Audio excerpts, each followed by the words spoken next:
Hello everyone, today I'll be doing the review for Inferno, the June sign-in hero. Well, as the name suggests, so Inferno uses fireball skill. His ultimate skill is called Chain Fire, so he will cast a fireball that bounces around a few enemies, causing magic damage. Well, his second skill is called Fire Strike, deal magic damage as well as stun. Skill is called Fire Pillar that deal magic damage and complement his fourth skill. Well, his fourth skill is called Fire Seer, which deal magic damage to the weakest enemy. And now let's look at him in battle 2 against 2 with my fellow guild master Elandris. And here his Inferno is red with 3 equipment, while his Emerald is orange +2. Now you can see him casting his fourth skill, Fire Seer, that causes magic damage over time on my ace, and followed by the third skill, Fire Pillar, on my Shadow Keeper. And shortly after this is his ultimate skill, so you can see the fireball being bounced to and fro my Shadow Keeper as well as my ace. And follow closely with his Fire Seer again on my ace, dealing damage over time on the weakest enemy, and followed by Fire Strike that causes stun to my Shadow Keeper. And again the Fire Shear again, and followed by the second skill, Fire Strike, on my Shadow Keeper. And you can see my ace casting his ultimate, so he has a clone of both Emerald as well as Infernal. Now his ultimate skill again, so causing 11,000 damage on my ace and 12,000 damage on my Shadow Keeper. And here is the damage done by him, it's 145,000 damages, which is quite impressive for a 1-star hero. And next, let's do a full team battle. Again, this time round my fellow guildmate M is helping me testing different setup as well as Marowak. I will be using 3 different setup, while they will be using more setup compared to mine. And let's start with M first. So here let's do a full healing team that M is using against my team with Dwarven Warrior, Soul Hunter, Griffin, Puppet Master as well as Infernal. So he started with Fire Strike, causing stun to his Death Knight. He casts Fire Shear on his Shadow Shaman, causing damage over time. And now again Fire Seer on his Shadow Shaman, and then followed by this Fire Pillar. So his cast onto Cleric or Soul Hunter, I can't see very well because they are all clumped together in the front. One thing you would have noticed by now that he charged up his energy quite slow, so he's slower in the casting his ultimate skill, but he do cast a lot of his Fire Seer. Cast it on Chaplain, causing magic damage over time. And now again his Fire Strike, causing stun. And finally he casts his ultimate skill, the huge fireball that bounces against the 3 front line, costs about 4,000 damages each time it touches them. Now again his Fire Pillar, which causes stun. So because this setup they are all clumped together, so you can't see very well. And then now his Fire Seer again. And here's the end of the battle, and let's see how he's fared for this battle. So he deal 97,000 damages. Okay, now let's move on to the next battle with M again. Let's he did quite a few try different setup, so let's look at this one. So in this setup there's a combination of healer as well as DPSer. So he has using the Death Mage as the main DPSer. At the start he casts Fire Strike on Dwarven Warrior, causing stun, followed by Fire Seer on Death Mage, causing damage over time. He's casting the Fire Strike and stunning Dwarven Warrior again, and then followed by the Fire Seer on this Death Mage again. Okay, let's see how long he charges up for his ultimate. So now he got a switch from Psychic Sword, so they exchange places. Okay, and now he will cast his ultimate. His fireball bounce between Death Mage and his silencer, killing his Death Mage, as well as the silencer with his normal attack.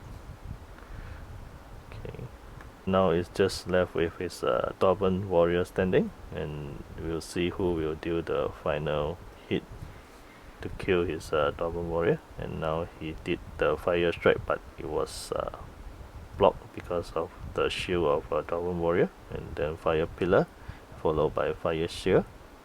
So as you can see, Dwarven warrior is a very tough hero, especially M Dwarven hero is a red +2 with 3 equipment. Okay, let's see. Oh, so he survived the battle.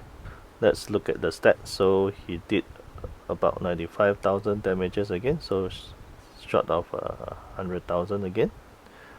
Okay, now let's move on to Marowak first before we come back to M again. Up that I sent to Marowak is different from M, so you can see Marowak is using a more aggressive setup and he's using a Sapper. So for me, I'm using a Turtle Fighter team. And as you can see, this is a very aggressive team that he has, and before I can do damages, my Inferno is almost dead, and he managed to pull out his ultimate before being killed by Sapper. And as you can see, for a mage like him, he's very weak against Arcane Sapper because his is a R2 Arcane Sapper, which can deal massive damage even without ultimate. And if my manipulator isn't 5-star and red 2 hit, she would have been killed by Sapper already.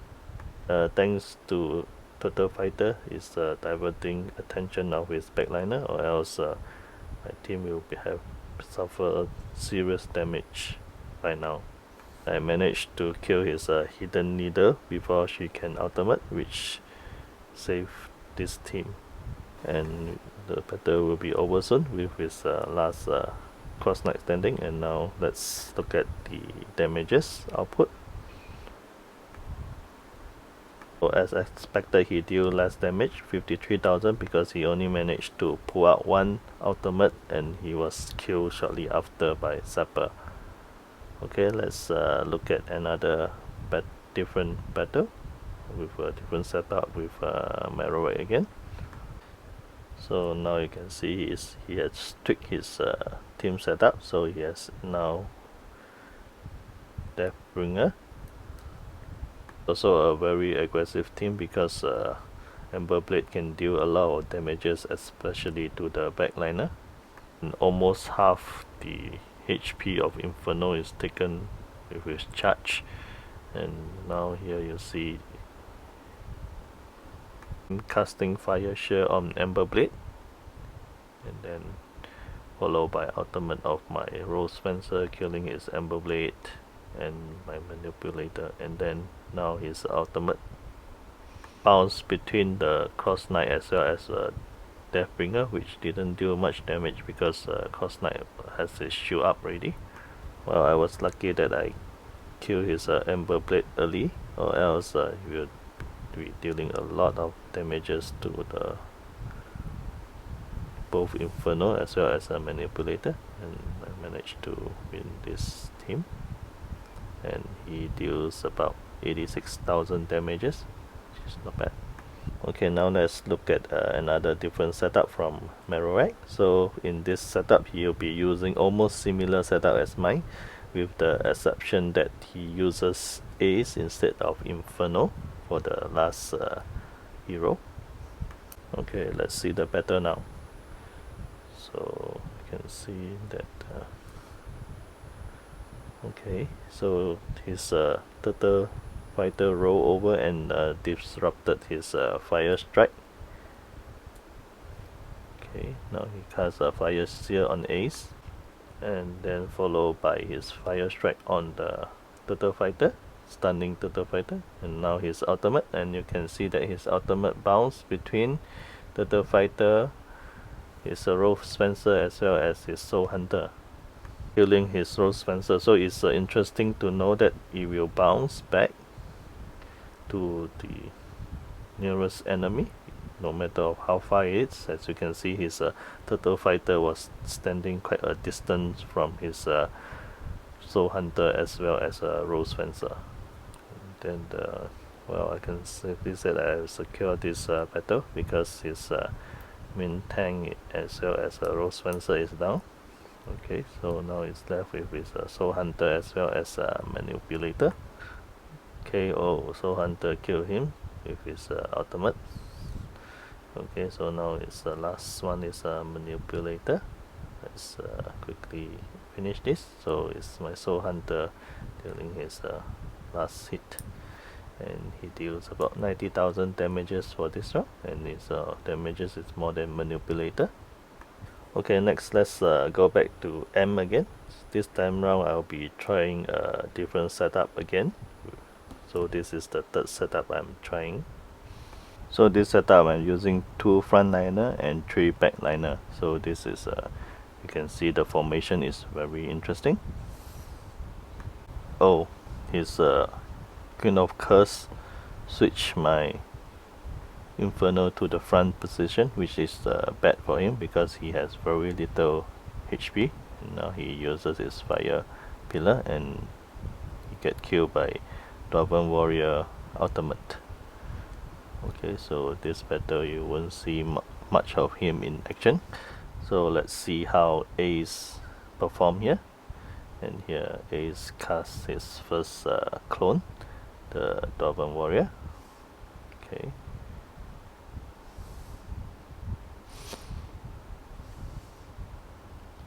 Okay, now the ultimate of Puppet Master, so just in time so we can kill his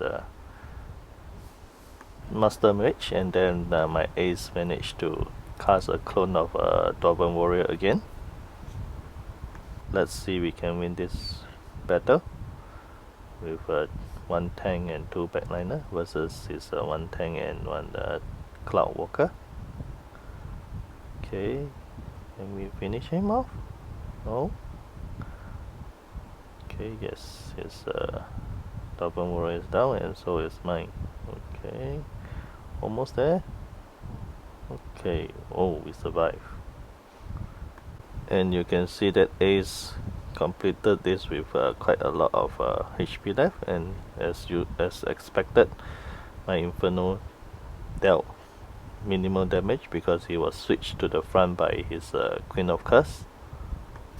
Okay, let's look at another battle then and see whether he fare well with this setup. Okay, now let's see.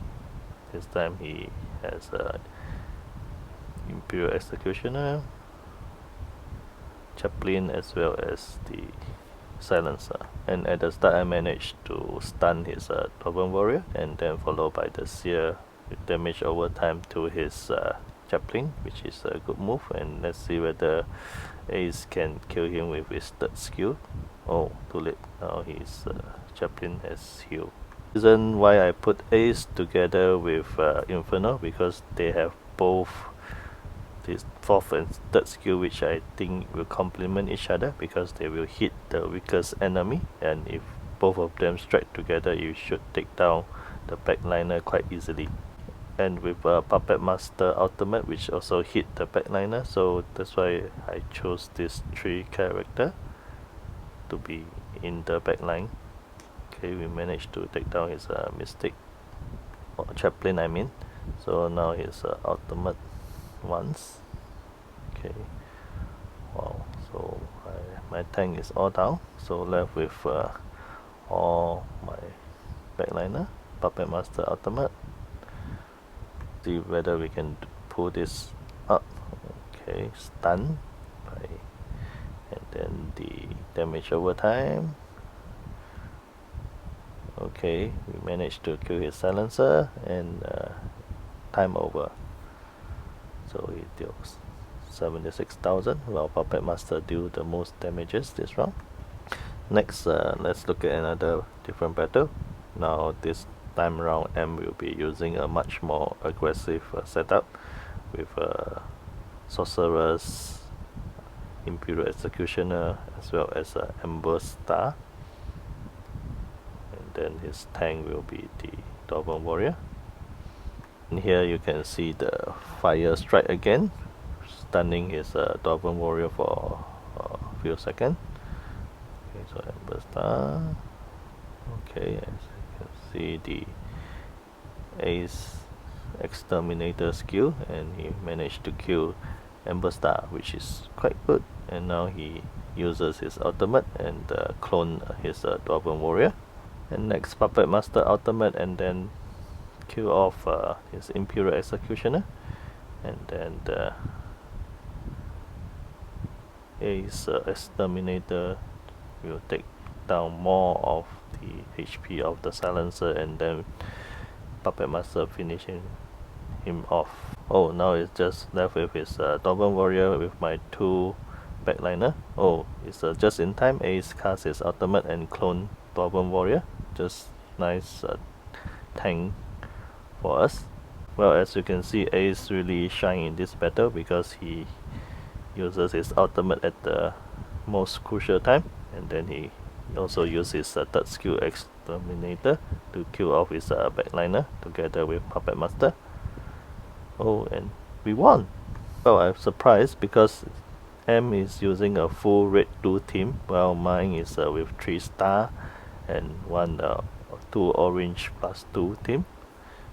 The star of the last battle was Ace, which kept my team alive at the most crucial moment. Okay, let's move on to another battle with M.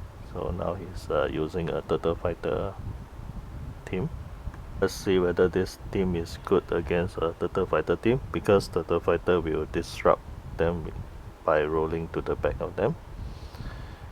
Okay, let's see whether we can ultimate. Okay, here's ultimate of Inferno. Again, if the chain fireball will move to the front and then bounce in front, so which is quite interesting, which we have seen in a battle in previously. Okay, oh, and he's dead.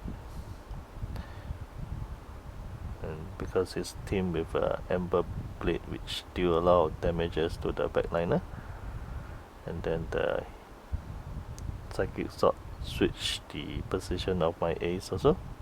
Let's see whether Ace will help to save the day again for this battle. Well, now his ultimate, so he cloned that voice. Let's see whether it can help to kill off his Turtle Fighter. Okay, now the ultimate of Puppet Master managed to take down his Turtle Fighter. Okay, now he can Ember Blade using his charge. Okay, which deal a lot of damages. Oh, and we managed to survive. And he deal about 54,000, about the same damages as Ace and Infernal this round. Finally, for the last part of the video, let's do some grand challenge again. So this time around we just use Infernal with Sorceress as well as Puppet Master. Let's see how he fare for this battle. This is stage 21, so for the difficulty 5 for grand challenge, so everybody is level 101 here. Okay,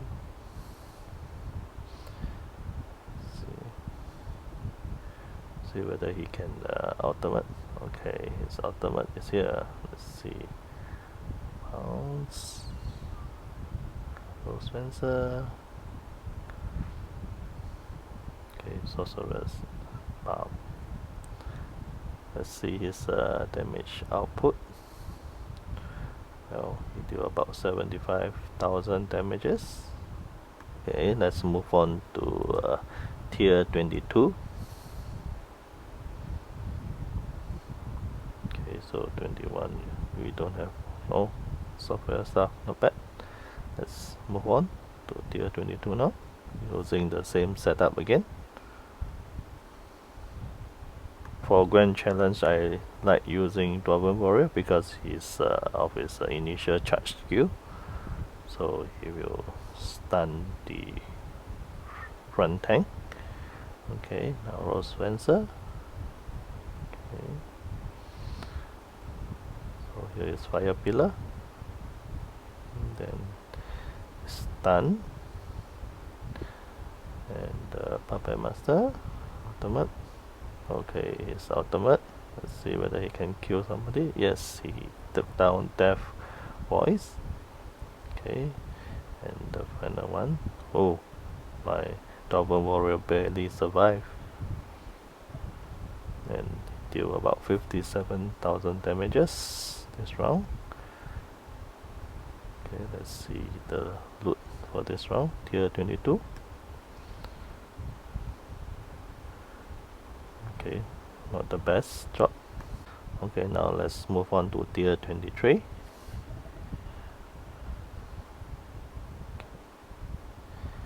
Okay, here's the opponent also has a Dwarven Warrior. It has a Lightbringer, Commander, Manipulator. Okay, Rose Spencer. Okay, Ultimate. There's Puppet Master. Can we take down some backliner?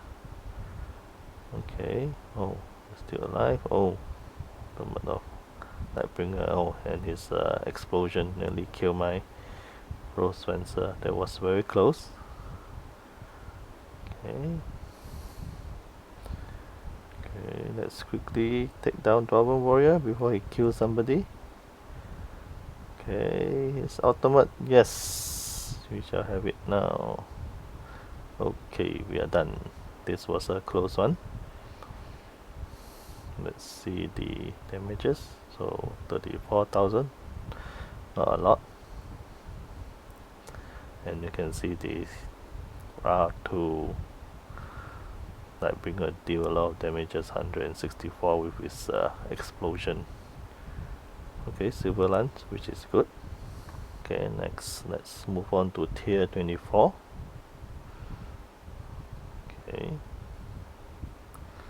let's see how it goes. So Panda and Swordmaster. She's Swordmaster spin, deal a lot of damages also, and he will also heal after his spin. Okay, good. So he did a sear on his Imperial Executioner. Okay, and that's Sorceress. And it. Okay, so almost there. Puppet Master, and there goes. Let's look at the damage output again. So 36,000. So Sorceress deal the most damages here. And let's look at the loot. See whether I'm lucky. Let's see. Oh, 5 Crusade Sword Fragment. That's good. And let's move on to tier 25, the last stage for today. Okay. So this is a different setup that usually not much people use, the Rifleman. So as you can see, he already suffered a lot of damages at the back. Okay. Now this here again on Rifleman. And the ultimate. Okay, we are done. So I don't expect him to do much damages here, 38,000. So mostly will be the Sorceress and the Puppet Master that deal the most damages here. But well, he survived. The important thing is for the last 5 battle, tier 21 to 25, he survived. All my team members are alive. Okay, we need that ring, and it's worth spending the gem to get the ring. Oh yes, Ring of Spectre. That's a good drop for tier 25. Well, I'm almost coming to the end of my video, and I would like to thank my fellow guildmate MNN, the M as well as Merowek, for helping me making this video and trying out different setup, and I would say Inferno is quite a strong character. With 1 star he can deal a lot of damages, especially his ultimate as well as the 4th skill here. Okay, thank you for watching. Bye.